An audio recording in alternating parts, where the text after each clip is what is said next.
What if the chains that enslave you today are not made of iron, but of comfort, entertainment, and endless distraction? What if the very things you believe make you free, the abundance of choices, the flood of pleasures, the screens glowing at your fingertips are in fact the bars of a modern prison? This is not a dystopian fantasy. It is the reality Aldous Huxley warned us about in Brave New World, and it is unfolding all around us. Huxley's prophecy was chilling because it did not envision a world ruled by fear, but by seduction. Unlike Orwell, who warned of tyranny through censorship and pain, Huxley feared a culture enslaved by amusement, where truth is drowned not by suppression but by irrelevance. And as we scroll endlessly, binge endlessly, consume endlessly, one question haunts us: are we already living in that world? The pursuit of pleasure is as old as humanity itself. From ancient feasts to Roman circuses, from music to art, we have always sought joy, beauty, and escape. Pleasure was never the enemy. It was the seasoning of life, a reminder of why survival mattered in the first place. But in our age, this natural desire has been weaponized. It has been engineered into an economy, a system, a machine that feeds on our dopamine and calls it freedom.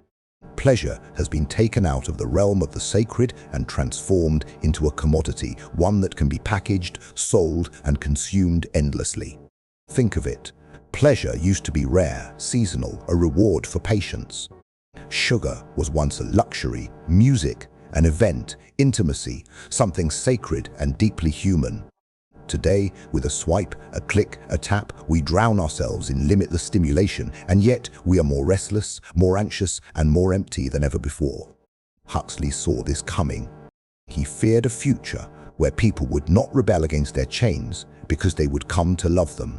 A future where comfort anesthetized ambition, where pleasure erased the hunger for truth, and where slavery was not enforced but embraced willingly. We call it progress streaming platforms, fast food, pornography, video games, social media, instant delivery. But beneath the surface lies a hidden cost, the erosion of attention, the numbing of desire, the quiet collapse of willpower. The question is not whether pleasure is bad. The question is, when does pleasure turn into poison?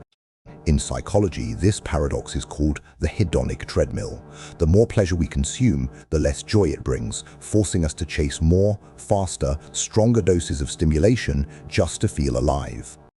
It is not happiness we are chasing anymore. It is escape, distraction, anesthesia from the silence of our own thoughts. We are not pursuing pleasure because it enriches us. We are pursuing it because we are terrified of boredom. We no longer know how to sit in silence, how to be still, how to face our own minds without a screen to numb us. In this way, pleasure has shifted from being a source of joy to a shield against reality. And this, Huxley would say, is the essence of modern slavery. A slavery not of forced labor, but of voluntary surrender. A slavery in which you gladly give up freedom, depth, and meaning in exchange for comfort, convenience, and endless distraction.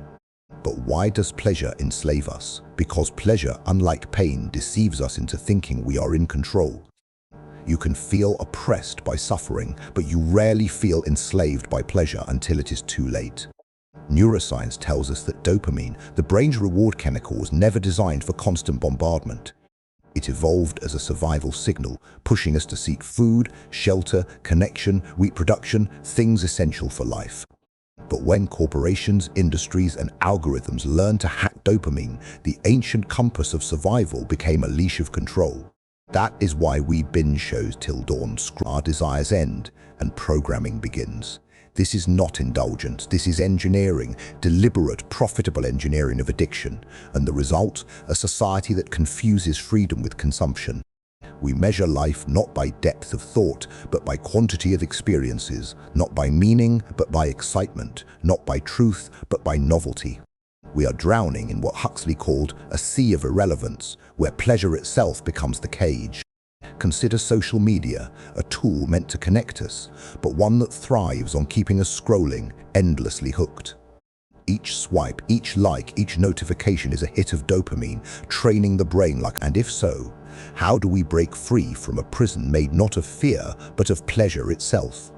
The answer begins not in politics or philosophy, but in the human brain. Because before corporations enslaved society, they first enslaved the ancient reward system buried deep within our skulls. Dopamine is the fuel of desire. It is not happiness itself, but the signal that pushes us to seek, to hunt, to pursue the things that once ensured our survival. In the wild, dopamine spiked when we found food, discovered water, or connected with our tribe. It was nature's way of keeping us alive. But in the modern world, survival is no longer the challenge. The challenge has become overstimulation, an endless flood of artificially engineered rewards designed not to satisfy, but to keep us craving more. This is not natural hunger. It is manufactured hunger, created by industries that profit from your attention. Think about your phone. Every notification is a tiny slot machine, unpredictable in its reward, keeping you hooked just in case the next buzz is something important. This is not coincidence, it is design, modeled directly after casino psychology, where unpredictability creates the strongest addiction. And yet, unlike the gambler who knows he is in a casino, most of us believe we are simply checking messages. We do not see the manipulation because it disguises itself as choice, as freedom, as a harmless convenience. But beneath that illusion, your neural circuitry is being rewired, reshaped, hijacked. Huxley's warning was not simply about too much pleasure, it was about engineered pleasure, pleasure divorced from meaning. In Brave New World, the citizens were given a drug called soma, a perfect escape that offered bliss without consequence. Today, our soma is digital, packaged in apps, streaming, porn, fast food, and endless novelty. The human brain cannot distinguish between ancient rewards and modern substitutes. When dopamine spikes from sugar or pornography or TikTok, the brain interprets it as a survival win, even though nothing of real value has been gained. The system tricks us into chasing shadows, chasing symbols of life instead of life itself. This is why endless scrolling leaves us empty. The brain was rewarded chemically, but reality gave us nothing, no true connection, no real achievement, no deep nourishment. It is like drinking seawater. The more you consume, the thirstier you become. And here lies the slavery of pleasure. It is self-reinforcing. The more you indulge, the more tolerance builds, and the harder it becomes to feel alive without the stimulus. Soon, silence feels unbearable, boredom feels painful, and the only cure is more distraction. This cycle is known as dopamine dependence, and it explains why so many feel restless, even in moments of rest. We have trained our brains to expect constant stimulation, and when it is absent, life feels flat, empty, meaningless. We no longer know how to simply exist without reaching for a screen. Huxley would argue that this is the most effective form of control.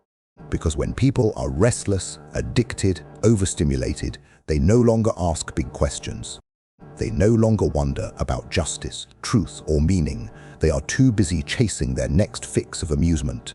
And so, unlike Orwell's vision, where people are oppressed by censorship, Huxley's vision traps us in irrelevance. Truth does not need to be hidden, it only needs to be drowned in a sea of noise. And in a culture of distraction, meaning is not destroyed, it is simply ignored. Consider this, never in history have we had so much access to knowledge. Libraries, documentaries, philosophy, science, all available instantly, freely, abundantly. And yet, what do we consume? Memes, gossip, endless reels of triviality. The issue is not censorship, the information is out there. The issue is attention. The human mind is finite, and when flooded with noise, it loses the ability to distinguish signal. We are not forbidden to learn the truth. We are simply too distracted to care. This is what makes the pleasure system so dangerous as a tool of control. Pain awakens rebellion, but pleasure sedates it. People rarely fight against what makes them comfortable, even if that comfort is hollow. In the Roman Empire, this was known as bread and circuses. Keep the people fed and entertained, and they will not care about politics, corruption, or collapse. Today, the formula is the same, only digitized, globalized, and infinitely more addictive. The modern circuses are streaming platforms, games, social media feeds that never end. The modern bread is fast food, sugar, and consumer products designed to comfort but never to satisfy.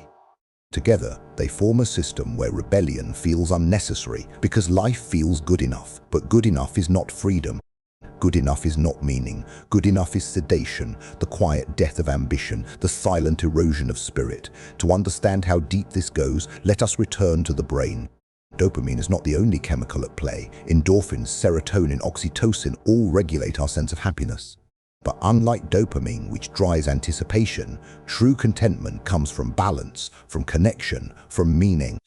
This is why genuine human experiences, friendship, love, mastery, creativity bring lasting joy. They engage not just the reward system, but the whole self, grounding pleasure in reality. But artificial pleasures bypass that. They deliver dopamine spikes without depth, tricking the brain into shallow highs. The result is a society that knows stimulation, but not satisfaction. We feel busy, but not purposeful. We feel connected online, but lonelier than ever offline. We feel entertained, but not fulfilled, and the emptiness grows louder the longer we ignore it. And here lies the cruel paradox. The more empty we feel, the more desperately we turn to the very pleasures that cause the emptiness. This feedback loop ensures that pleasure, once a blessing, becomes a cage. That modern slavery requires no chains, no guards, no violence, only distraction. Huxley's genius was in recognizing that tyranny would not need brutality in the future. It would only need comfort. Because a man who cannot endure discomfort will sell his freedom for convenience every time. Look around, how many trade freedom for ease? We surrender privacy for free apps, health for fast food, attention for entertainment, depth for instant gratification. And all the while we call it progress. This is not progress, it is pacification. It is the conditioning of an entire species to live as consumers rather than creators. And a species that forgets how to create, how to endure, how to seek truth is a species that can be ruled without resistance. The science of pleasure is no longer biology, it is business. Neuroscience labs are not only curing disease, but also designing more addictive platforms, more irresistible advertisements, more efficient methods of capturing attention. Your biology is now the marketplace, and your cravings are the currency. But here is the most disturbing part. When pleasure becomes the tool of control, slavery does not feel like slavery. It feels like freedom, like choice, like abundance. We choose the apps, the shows, the foods, the distractions, but the framework of choice was engineered before we ever touched it. We are not choosing freely. We are choosing from a menu designed to keep us hungry, and the hungrier we get, the more profitable the system becomes. So what is the way out? It begins with awareness, seeing pleasure not as the enemy, but as a double-edged sword. Because only when we recognize how pleasure is being used against us can we reclaim it as something sacred again. Pleasure was never meant to enslave, it was meant to enrich. But to return to this truth, we must first break the cycle of distraction and ask the questions we have long avoided. What kind of life is worth living? What kind of freedom is worth keeping? And what kind of slavery are we willing to endure? Because the prison of pleasure has no locks, no doors, no walls. The prison of pleasure is built inside the mind, and only by reclaiming the mind can we begin to walk free. The prison of pleasure is built inside the mind, and only by reclaiming the mind can we begin to walk free. But before freedom can be reclaimed, we must first confront the question, who are the new masters that built this cage of comfort? In the old world, slavery was visible. Chains, whips, overseers, the cruelty of oppression was written on the body. But in the new world, slavery is invisible, hidden behind logos, algorithms, and carefully polished user interfaces. The new masters are not kings or dictators. They are corporations, platforms, industries that discovered something more powerful than fear our desires. They understood that to rule the modern human, one does not need to control their body, only their attention. Consider the most valuable resource of the 21st century. It is not oil, not gold, not land. It is human attention. Your focus, your time, your scrolling, your clicks, all have been transformed into commodities. And the corporations who own your attention own you. Social media is the most obvious example. These platforms are not free. You pay for them with your mind. Every second you spend staring, scrolling, reacting is revenue for someone else and chains for yourself. The algorithms are not designed to give you truth, but to give you engagement. They do not care about meaning, only about keeping you hooked, outraged, entertained, addicted. Because the longer you stay, the more money flows into the machine. And yet, people defend these platforms as freedom of choice. But freedom of choice means little when the options are engineered to exploit your weakness. It is not freedom to choose your drug when every drug has been designed to keep you dependent. Huxley's nightmare is alive in this. The citizens of brave new world did not resist their rulers because their rulers gave them pleasure. Likewise, we do not resist corporations because they give us the very distractions we crave. Think of fast food, an empire built not on nourishment, but on addiction. Salt, sugar, fat engineered to trigger dopamine without satisfying hunger. We are surrounded by abundance, yet our bodies are malnourished, our health collapsing under the weight of excess. Pornography is another empire of modern slavery. A system that takes the sacred power of intimacy and reduces it to pixels, stripping it of connection while training the brain to crave endless novelty. The result is a generation drowning in stimulation but starving for real love. Entertainment too has become a tool of sedation. Streaming platforms offer endless shows, endless episodes, endless distraction, ensuring that silence is always one click away. And in that silence where truth, creativity, and self-discovery live, we no longer dwell. Each of these industries is part of a larger pattern. The pattern is not conspiracy, but economics. Because when profit is tied to addiction, every innovation moves us deeper into enslavement. Look at how data has become the new whip. Every click, every pause, every search is tracked, analyzed, and fed into systems that know you better than you know yourself. They do not just predict your behavior, they shape it. You believe you chose the video you watched, the ad you clicked, the item you bought. But in reality, these choices were nudged into your path, placed strategically to maximize profit. Freedom feels intact, but it is an illusion, a carefully curated corridor of consumption. And here lies the genius of soft slavery. The old masters needed violence to keep their slaves in line. The new masters need only to keep you comfortable enough not to notice your chains. We laugh at the idea of slavery today, believing we are free because no one owns our body. But if your attention is owned, if your desires are programmed, if your choices are shaped, what does freedom really mean? Is a man free if he cannot control his own will? Huxley warned that modern man would come to love his oppression. And that is exactly what we see. People proudly defending the very systems that exploit them. We defend social media, defend convenience, defend the addictions that are quietly consuming us. This defense is not loyalty, it is dependency. The addict will protect his drug because he cannot imagine life without it. And in that protection lies the deepest proof of enslavement. The masters of today have faces we know. Silicon Valley billionaires, advertising giants, entertainment conglomerates, pharmaceutical empires. But the true master is not the person, it is the system that rewards enslavement.